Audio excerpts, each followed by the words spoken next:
Eu me batizei com 17 anos. E me lembro como se fosse ontem, né? Naquele tempo eu era cabeludo. Hoje, não mais. Só que não, né?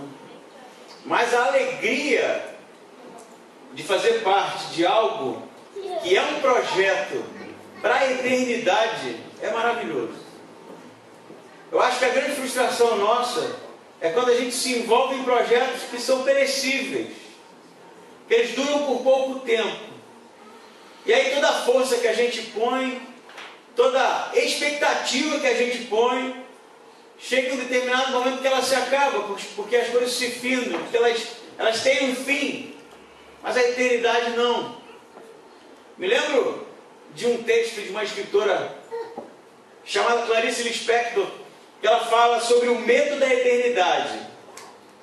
E Clarice conta que quando era criança, ganhou de sua irmã uma bala que não acabava nunca, que duraria para toda a eternidade. Na verdade, ela era uma menina simples, e a tal bala era o chiclete, que ela não conhecia. Então a irmã dela deu a tal bala que nunca acabava, a bala da eternidade, para que ela provasse do sonho de toda criança, mastigar uma bala que não acaba nunca. Então ela diz que quando põe na boca sente o docinho e começa então a mastigar, sonhando com um tempo em que o doce em sua boca jamais acabaria. Mas, para a frustração da pequena Clarice, chega uma hora que o açúcar do chiclete se vai, não é? Então ela é estranha aqui, ele fala para sua irmã, mas não tem mais o docinho. E a irmã dela diz assim, mas é assim mesmo, o docinho acaba, mas você pode continuar mastigando para sempre. E ela mastiga durante um tempo, até que chega um momento em que ela fala, eu não sabia mais como lidar com a eternidade, porque a eternidade para mim estava ficando extremamente sem graça. Eu não tinha mais açúcar. Então ela dá um jeito, disfarçadamente, de cuspir a tal bala que não acabava nunca. E termina seu texto dizendo, e foi assim que eu fiquei com medo da eternidade. Claro que o texto é uma poesia, não é? Do primeiro chiclete. Mas eu quero falar com vocês justamente isso, do medo da eternidade. Porque a gente faz uma decisão, como essas que foram feitas hoje. E essa decisão tem um peso para a eternidade. E afinal de contas, penso eu, a morte de Cristo na cruz foi para a nossa alegria, para toda a eternidade. Para falar sobre isso, eu convido você a abrir a sua Bíblia, no Evangelho de João, capítulo 2. João, capítulo 2, versículo 1. Evangelho de João, capítulo 2, versículo 1. E diz assim: 3 dias depois, houve um casamento em Caná da Galileia. E a mãe de Jesus estava ali. Jesus e seus discípulos também foram convidados para o casamento. E tendo acabado o vinho, a mãe de Jesus lhe disse, eles não têm mais vinho. Jesus respondeu, mulher, que tenho eu contigo? A minha hora ainda não chegou. Então sua mãe disse aos atendentes, fazei tudo o que ele vos disser. Perto dali havia 6 talhas de pedra usada para as purificações dos judeus. Em cada uma cabia entre 80 e 120 litros. Jesus lhes ordenou, enchei de água as talhas, e eles as encheram completamente. Então lhes disse, tirai agora um pouco e levai ao responsável pela festa. E eles assim fizeram. Quando o responsável pela festa provou a água transformada em vinho, não sabendo de onde viera, embora o soubesse os atendentes que haviam tirado a água, chamou o noivo e lhe disse, todos servem primeiro o vinho bom, e quando os convidados já beberam bastante, servem o inferior, mas tu guardaste até agora o melhor vinho. Esse sinal em Caná da Galileia, foi o primeiro que Jesus fez. Ele manifestou a sua glória e seus discípulos creram nele. Depois disso, ele desceu para Cafarnaum com sua mãe, seus irmãos e seus discípulos e ficaram ali poucos dias. Esse é o texto que abre a sequência de milagres e sinais no Evangelho de João. Se nós voltarmos um pouquinho na leitura do capítulo 1, ou o final do capítulo 1 é o encontro de Jesus e Natanael. João vai dizer para a gente que depois do encontro de Jesus com Natanael se passaram 3 dias. Então, Jesus segue para essa festa, esse casamento, essa festa de um casamento em Caná, cerca de 10 quilômetros do lugar onde ele estava. Muitos vão dizer que provavelmente, ou é possível, que a família que estava se casando eram primos, parentes próximos, porque eram de alguma forma relevantes a ponto de Jesus andar 10 quilômetros nessa direção. E sua mãe, Maria, provavelmente está aqui envolvida também com a festa, envolvida na organização das comidas, dos pratos, tanto que a sua preocupação não é uma preocupação de um visitante, de um convidado, é a preocupação de alguém que está envolvido de fato com a cerimônia, com as atividades e com o vinho, a comida. O casamento no século I, eu acho e penso que era um pouco diferente do casamento que nós conhecemos hoje. Porque o casamento do século I não era simplesmente a alegria dos noivos, que esperaram tanto tempo para contrair núpcias, mas o casamento era algo importantíssimo para a sociedade. Hoje, na verdade, a gente percebe uma certa incredulidade para com a instituição do casamento. As pessoas casam, descasam e vivem desse jeito, não levando mais em consideração a seriedade que é essa instituição. Mas o judeu do século I sabia disso. Então alguém, quando estava se casando, ele estava não só contraindo núpcias, mas também fazendo alianças entre as famílias. Isso era sério. Um homem e uma mulher que se casavam, estavam se aliançando. Isso era extremamente importante para a saúde da sociedade, que era uma sociedade familiar, patriarcal, no século I. Outro detalhe é que a família e o casamento era importante também para a religião deles. Porque a família, para o judeu, como ainda o é hoje, e o casamento em específico, era algo vindo da parte de Deus. Deus havia instituído o casamento, organizado o casamento e ordenado que se casasse. Assim havia todo um simbolismo, não só social, mas também religioso. Um outro detalhe, para a gente começar a entender o que é que está acontecendo nessa festa aqui: um casamento que normalmente durava em torno de uma semana de festividades, Se você está pensando em se casar e gastar aquele dinheiro com festa,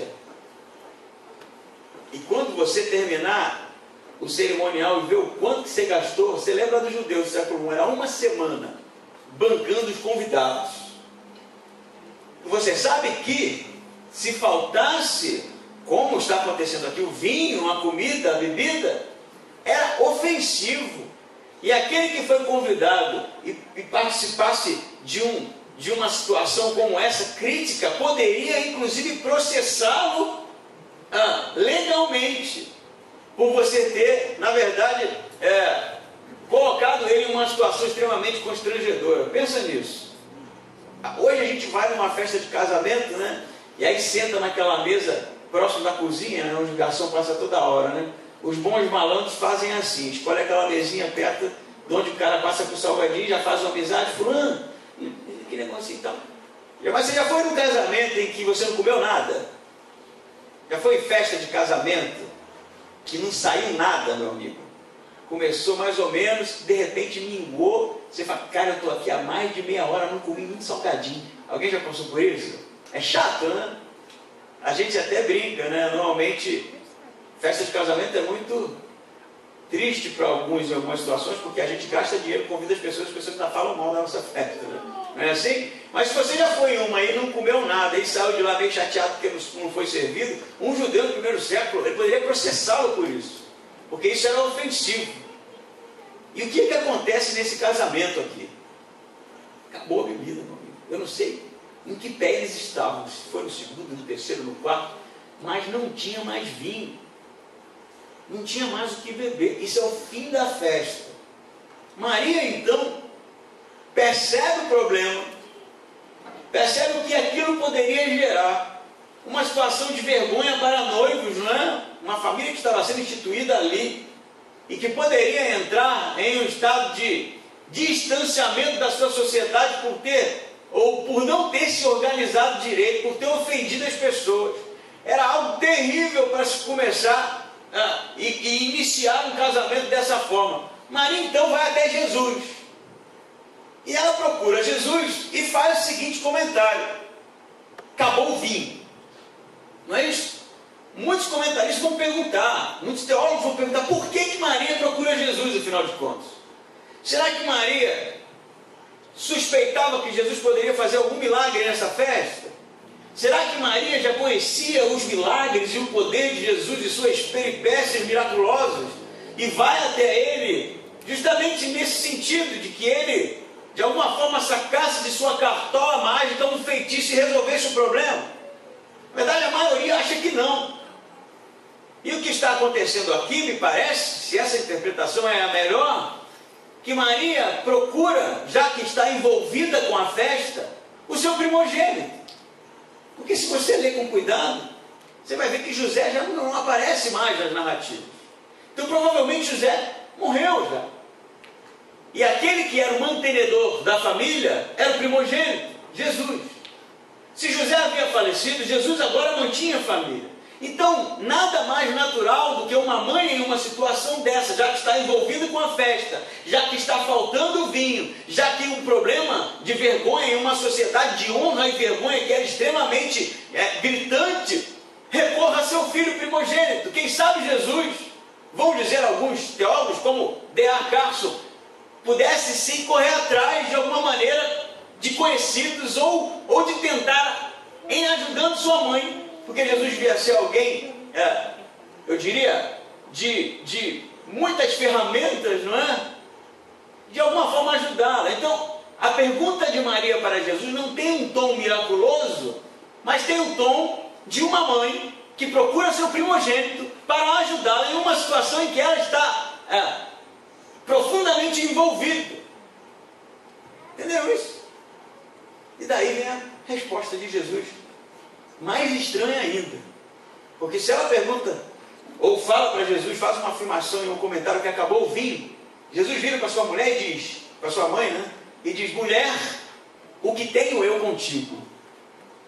E é uma resposta, convenhamos, muito estranha, porque ela me parece ser um pouco áspera em português, mas ela não terminou e segue-se: a minha hora ainda não chegou. E aí a gente, se for pensar, tente visualizar isso, uma mãe com um problema desse tamanho, chega para o seu primogênito e fala: Jesus, acabou o vinho. E aí Jesus fala assim: mulher, o que tenho eu contigo? A minha hora ainda não chegou. Mas que pergunta, o que está falando? Mas que coisa mais estranha de se responder. Mas se a gente pensar melhor, a expressão que Jesus usa para responder sua mãe, mulher, não é em nenhum momento desrespeitoso. Jesus não está desrespeitando a sua mãe, como parece sugerir a tradução para o português, não é? Na verdade, o termo no grego é gnai, e a tradução melhor seria prezada mulher. Ele está sendo condescendente, mas não afetuoso. Ele está sendo condescendente, mas também não desrespeitoso. Mas parece que Jesus quer mostrar para Maria que há, de certa forma, um distanciamento entre eles. E eu lhe explico. Porque a expressão de Jesus, o que tenho eu contigo, do grego ti emoi kai soi, cuja tradução melhor seria o que nós temos em comum. Então seria isso: Maria procura Jesus por causa do problema, Jesus responde para ela: prezada senhora, prezada mulher, o que é que nós temos em comum nesse casamento? O que é comum entre eu e você nesse casamento? Você está envolvida com isso. Você está envolvido com o cerimonial. Essas são as suas coisas, essas são as suas preocupações, mas não as minhas. O que é que temos em comum nesse casamento? E aí ele vai dizer, poderia dizer aqui de maneira escatológica, não é? Ainda não chegou a minha hora. Porque a hora de Jesus, a gente sabe, é tratada no livro de João como a hora de sua crucificação. Mas será que Jesus também não está dizendo, com essa resposta, mulher, nós não temos nada em comum nesse casamento, a não ser o fato de que eu só faço aquilo que for da vontade do meu Pai. Ainda não é chegada a minha hora, porque a hora de Jesus seria marcada pela vontade do Pai. Se eu quero que você entenda uma coisa, Jesus de maneira alguma está querendo ser ríspido com sua mãe, mas ele quer separar as coisas aqui. Maria foi a mulher que teve Jesus. Maria foi a mulher que amamentou Jesus. Maria foi a mulher que viu os primeiros passinhos, que ouviu as primeiras palavras. Maria foi a mulher que criou aquela criança, que alimentou aquela criança. Mas ela sabia, pela promessa de um anjo, que chegaria um momento que ele seria o salvador da humanidade. E não mais, simplesmente, um filho. E esse é o momento. Você sabe quando a gente pede alguma coisa para o nosso filho? Quem tem filho aqui sabe. Eu falo, o meu tem 4 anos, né? Então, ele finge que não entende, às vezes para me dar uns migué e não fazer o que eu estou falando. Mas aqueles que têm um pouco mais de compreensão, quando um pai pede, como uma mãe pede alguma coisa, não é simplesmente um pedido educado, mas tem um peso patriarcal, matriarcal, não é isso? Quando você pede alguma coisa ao seu filho sabe, quando ele ouve que é o pai que está pedindo, que é a mãe que está pedindo, isso tem um peso dos afetos, isso tem um peso na hierarquia, que é a hierarquia familiar. Da mesma maneira, quando um filho pede alguma coisa ao seu pai ou à sua mãe, ele sabe que é diferente. Um pedido de um filho ao pai é diferente de um pedido do pai ao filho. Sabem, percebem isso? Há uma diferença. O seu filho, quando chega para você e diz, pai, me empresta o carro, não é? Mas ele sabe que ele está ali sob a sua autoridade, emprestar ou não. Diferente do pai, quando pede para o filho, me empresta seu carro, há respeito nisso, há confiança nisso. Há uma espécie de, eu diria, reconhecimento de autoridade. Se isso ficou claro, o que seria agora o relacionamento de Jesus e Maria diante desse questionamento quanto ao vinho? Maria chega como mãe, como aquela que cuidou, aquela que teve as experiências, e agora ela faz um pedido que também é dotado de certa autoridade da parte dela como mãe para que ele resolvesse. Mas a resposta de Jesus separa as coisas e diz, mulher, eu não tenho nada em comum com você, porque eu não sou mais simplesmente o filho, seu filho. Eu sou Deus, eu sou aquele que salvará a humanidade, eu sou aquele que agora só responde ao Pai. Percebe isso? Estão entendendo isso? Jesus separa as coisas aqui. Em outros momentos ele vai dizer também, mulher, eis aí o teu filho, a mesma expressão, não é? Porque ela agora não era mais uma autoridade sobre ele. Em outros momentos ele vai dizer, minha família, meus irmãos, meus pais, e aqueles que são na verdade e comungam dos mesmos afetos, são aqueles que fazem a vontade do meu Pai, não é isso? Ele vai separar as coisas porque é necessário. E eu penso que aqui tem uma grande sacada de Maria, porque depois dessas palavras, convenhamos, se fosse comigo eu ia ficar com a cara feia, meu filho me respondendo desse jeito, que é isso? Eu faço um pedido, ele diz que não tem nada em comum comigo, que a hora dele não chegou. Mas ora, vejam só, aonde já se viu uma coisa dessa? Mas você sabe o que Maria faz? Ela se vira para os atendentes, aqueles que estavam servindo, e diz, fazei tudo o que ele vos disser.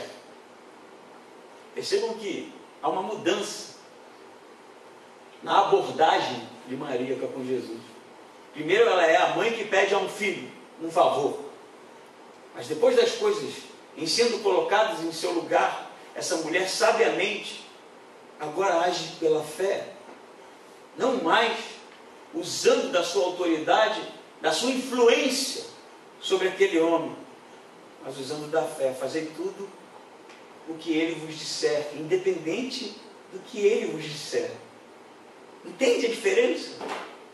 Eu acho que isso é um ensinamento para nós assim, de uma grandiosidade. Porque na verdade nós sabemos que Deus é Pai, nosso Pai. Não é isso? É assim que Ele nos trata, é assim que Ele gosta de ser reconhecido. Mas eu penso que muitas vezes a gente acaba confundindo um pouco as coisas e acha que por Deus gostar de justamente ser tratado como Pai, nós usarmos da nossa influência, usarmos do emocional, usarmos de uma espécie de manipulação natural entre filhos e pais para tentar conseguir favores de Deus. Sabe isso? Você sabe quando você pede para o seu pai e ele não dá, e você insiste, e você chora, né? E faz aquela cena, mas você nunca me dá nada, mas você não me ama, não é? Quem já viveu essa fase da adolescência sabe como é isso. E a gente usa e manipula-se, através dos afetos, através dos sentimentos. O meu filho já sabe fazer isso, 4 anos, ele já sabe. Ele quando quer fazer alguma coisa que a gente não deixa, ele fala, por favor, papai. Por favor, papai. No quinto, por favor, eu estou derretido, meu amigo. Ele já saiu com o meu celular na mão, que eu já dei. Não é assim que a gente faz? Porque a gente sabe que há vínculos emocionais, afetivos. Mas sabe que às vezes a gente reproduz isso com Deus. A gente quer tanto uma coisa, quer tanto que Ele resolva para a gente, da nossa maneira, que a gente começa a fazer desse jeito. Por favor, papai, resolve para mim, papai. E vai tentando de alguma forma manipular Deus. E essa é a maneira errada. Porque se você se achega a Deus assim, a resposta dele para você vai ser essa aqui: o que eu tenho em comum com você? A minha hora ainda não chegou. Se você se achega a Deus assim, como o filho manipulador, como o filho que usa as emoções, que usa o sofrimento para de alguma forma tentar atrair a atenção de Deus, você está se aproximando da maneira errada. E no entanto você deveria se aproximar com uma segunda abordagem de Maria: fazer tudo o que Ele disser, ou mesmo, eu farei tudo o que o Senhor quiser. E aí as coisas mudam, porque Ele é nosso Pai pela fé. Ele não é o Pai que a gente lida todo o tempo e tenta arrancar favores com meios de ferramentas, eu diria, ignóbeis. Seria aquele que a gente procura pela fé porque confia, porque sabe que tem as melhores respostas, porque sabe que tem os melhores caminhos, porque sabe que Ele pode fazer da maneira dele e essa vai ser a certa. Você sabe? Posso até ser ousado aqui, e eu sei que você vai me entender, mas eu sou seguidor de Maria. Eu sou. Se for essa aqui, fazei tudo o que Ele vos disser, eu assino embaixo. Eu estou com ela. O que eu quero é fazer tudo o que Ele diz. Eu acho que é assim que a gente deve se achegar a Jesus. Amém? Amém. Eu não senti firmeza não, amém? Amém. Ficou confuso? Não, né? Você está com uma cara bem engraçada. Mas não termina assim não. Ela diz para os atendentes fazerem como Ele fosse dizer. Mas Ele poderia não dizer nada. Ele poderia dizer: sai de perto de mim, vocês estão a fim de me envolver com esse negócio. Faz tudo o que Ele disser. E aí Jesus vai fazer uma coisa aqui, que é uma sacada de João maestral. Jesus olha ao redor daquele cerimonial e existem 6 talhas, não é? E aqui o texto vai dizer para a gente que cada uma delas cabia em torno de 80 a 120 litros. 6. 80 a 120, vamos deixar 100 aí, para chegar numa média. Então 6 daria em torno de 600 litros de água, que é água pra caramba, é quase uma caixa d'água, não é isso? Uma caixa de 1000 litros, aproximado disso. E Jesus dá ordem então o seguinte: manda encher até a boca, no limite. Aqueles homens, respondendo a um comando dado por Maria, que provavelmente estava envolvido com a organização da festa, enchem. Tiram água do poço, enchem as talhas, todas as talhas cheias. Quando elas estão cheias, Jesus diz para que eles tirassem mais uma porção de água e levassem para o mestre de cerimônia, aquele que era o métrio da festa, o mestre-sala da festa. Há uma discussão aqui se essa porção de água foi tirada das talhas ou se foi tirada do poço. Na verdade, isso vai ser insignificante para a discussão, mas o fato é que quando eles retiram da água e ele prova, a água havia se transformado em vinho. Existe uma pregação do pastor da Universal do Reino de Deus, Bispo Macedo, que ele fala assim, que ele não vê propósito desse milagre. Isso é um absurdo. Jesus poderia ter curado um monte de gente, ter feito um tanto de coisa para o bem da humanidade, mas transformar água em vinho é a coisa mais inútil que ele já viu. Porque, na verdade, o Bispo Macedo, eu acho, que pode, inclusive, dar umas aulinhas para Jesus, como ele fazia as coisas, né? Tamanho, quem sabe, o seu ego. Mas o ponto é que, e grave isso e anote na sua Bíblia, as talhas eram talhas de purificação. As talhas cheias de água era para o cerimonial de purificação. Eu não sei se você sabe como é um cerimonial de purificação do judeu. Até a maneira de lavar a mão tem a correta. Se você errar no movimento, você é impuro e não serve para participar de nenhuma atividade. Vocês lembram o texto em que os discípulos de Jesus são acusados de comer sem lavar as mãos? Todos lembram? Aquilo é justamente o mesmo episódio ou parecido com esse aqui. Eles não lavam as mãos, não é porque eram porcos, é porque não praticavam o cerimonial de purificação, que tinha uma maneira certa de derramar água, que tinha uma mão direita primeiro que lavava a esquerda, e que caso isso não desse certo, você era impuro e poderia contaminar as pessoas. Assim era crido. Mas Jesus vai dizer, inclusive nesse texto, que esse tipo de prática era doutrina humana, e eles estavam substituindo doutrinas da parte de Deus, bíblicas, por doutrinas humanas. Essa é a acusação de Jesus. Porque esse tipo de ritual de purificação era algo que foi produzido com o passar do tempo pelos fariseus. E aqui, gente, nesse casamento tem 6. O pessoal aqui levava isso a sério mesmo. 6 talhas de purificação. 6 talhas de água para lembrar que eles eram impuros. 6 talhas de águas para lembrar a culpa do pecado. 6 talhas de águas para acusá-los todo o tempo de que eles em nenhum momento, se não passassem por esse tipo de cerimonial religioso, jamais ficariam puros, jamais ficariam limpos, jamais ficariam íntegros para participar do que era reconhecidamente santo no seu tempo. Aí sabe o que Jesus faz com as talhas de purificação? Transforma em vinho. Está entendendo agora? Aquilo para eles era santo. Não, tem que lavar. Era uma festa, provavelmente estava cheia, porque acabou a comida, o pessoal estava comendo bem, e um por um tinha que limpar bonitinha a mão, daquele jeitinho, com todo respeito. Não é lavar a mão, não, é se purificar. Jesus fala assim, enche de água. Os caras não entendem nada, eles enchem até o topo. E aí Jesus pega aquilo que era o símbolo da religiosidade do seu tempo, o símbolo do endurecimento do divino, o símbolo da substituição de tudo aquilo que é santo por profano, e transforma em vinho. Na verdade, o vinho aqui simboliza a nova aliança. O vinho aqui simboliza o novo. E ali há uma substituição daquilo que era religioso, de tudo aquilo que era humano, de tudo aquilo que separava o homem de Deus, de tudo aquilo que deixava o homem endurecido, enrijecido, e substitui pela nova aliança no seu sangue que seria derramado na cruz. Amém? Isso é lindo. E aí, eles vão provar o vinho, e eu não vou adiantar, porque a gente vai conversar ainda mais, mas eu queria falar justamente disso. O que é o Evangelho, afinal de contas? O que a gente fez ali no batismo? É um símbolo da morte e ressurreição, mas aquilo não salva, aquilo não santifica. A gente vai participar da ceia daqui a pouco, que é, na verdade, um memorial de Jesus, e a imagem na minha cabeça é como se ele estivesse sentado com os discípulos na sua última refeição, e ele escolhe justamente uma refeição, um tempo de alegria, um tempo da comunhão, para estar com eles e para dizer, eu estou indo, o meu lugar vai ficar vago, mas vocês vão continuar juntos, em comunhão, alegres, felizes até que eu volte. O lugar de Jesus está lá vazio. Gente, ele voltará para estar junto com a gente, para participar de um enorme banquete. Não é à toa que o Novo Testamento é cheio desse tipo de ilustração, daquele Senhor que convida os pedintes, os mendigos, os maltrapilhos para sentar-se com ele e participar da grande ceia. É um convite à intimidade.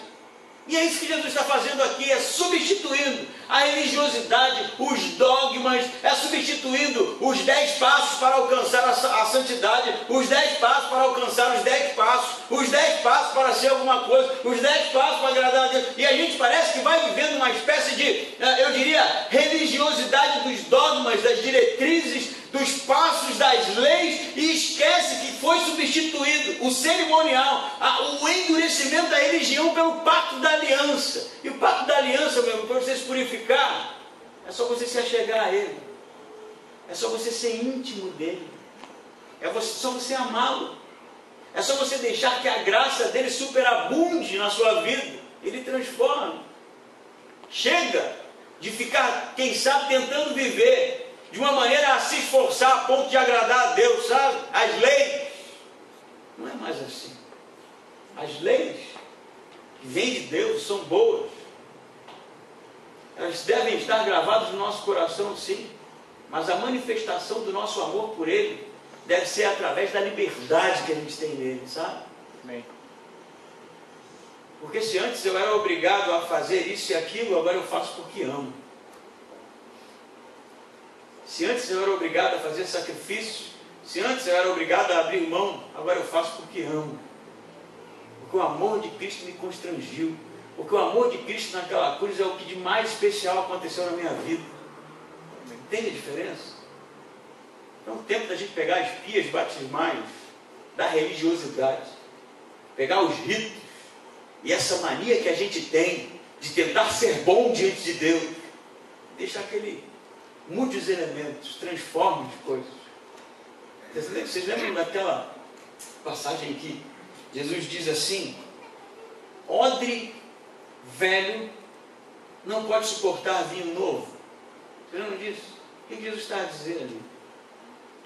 Que o odre que era de couro, aquela bolsinha que eles bebiam vinho, depois que era cheio de vinho novo e o vinho fermentava, a bolsinha cedia e chegava no seu limite. Se você pegasse e enchesse de novo com um novo vinho e ele fermentasse de novo, a bolsa se romperia, porque não poderia comportar, porque ela já cedeu o máximo possível. O que Jesus está querendo dizer com isso? O Evangelho é o vinho novo. O odre velho são as leis. O odre velho é o endurecimento do amor.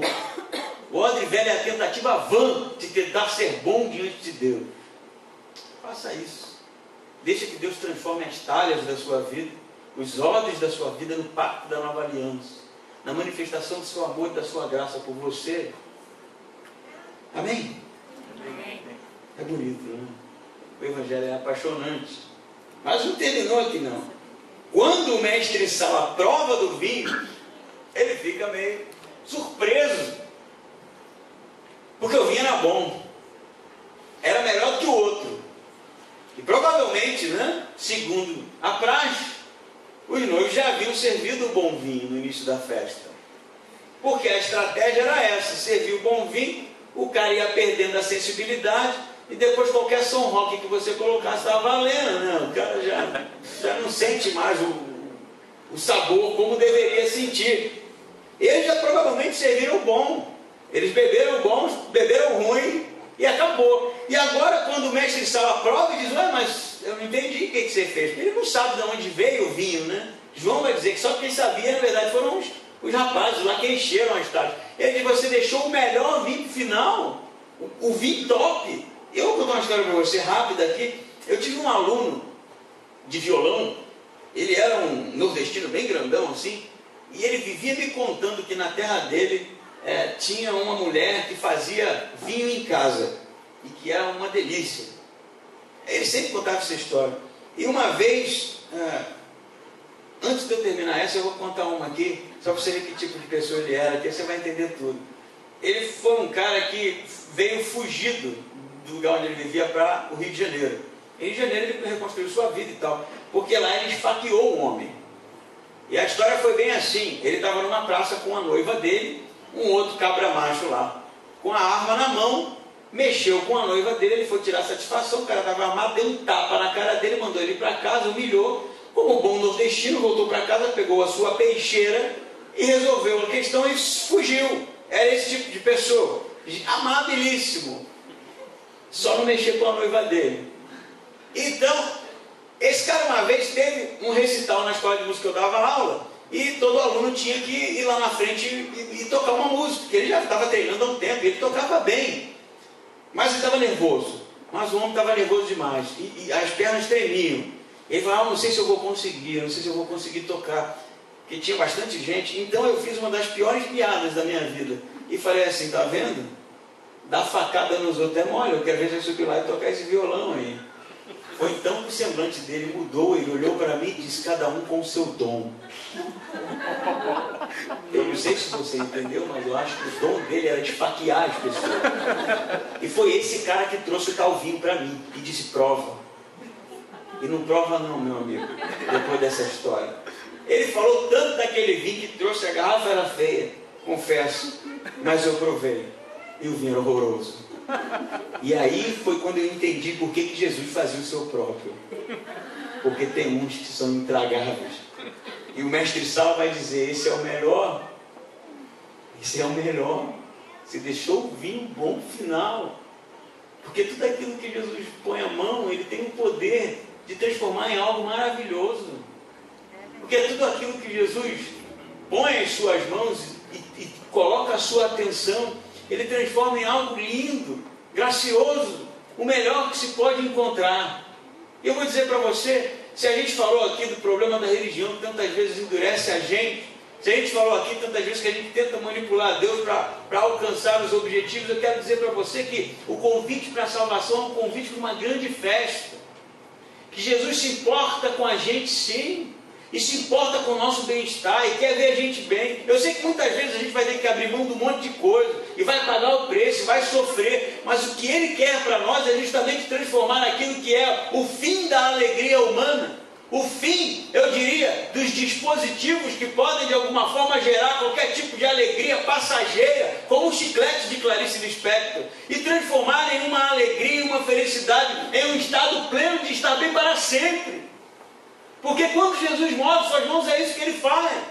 Não adianta a gente ficar tentando ou pensando que, investindo nos nossos projetos humanos, investindo em, quem sabe, nos sonhos que a gente tanto almeja, a gente conseguirá, quem sabe, um dia, um estado de alegria plena. Isso, na verdade, a ficha já caiu para mim há muito tempo, não existe. Mas em Cristo, sim. Ele pode pegar a frustração de uma festa, em que os noivos estão a ponto de pagar um vexame terrível, e com apenas uma palavra, transformar o seu primeiro sinal, o primeiro milagre, que iniciará a era messiânica, um convite ao banquete, um convite a alegrar-se, porque é chegado o Filho de Deus. Amém? Amém. O desafio para você é alegrai-vos. Alegrai-vos. Porque é chegado o reino de Deus. Vamos orar? Senhor Deus, graças te damos pela tua palavra lida, Pai.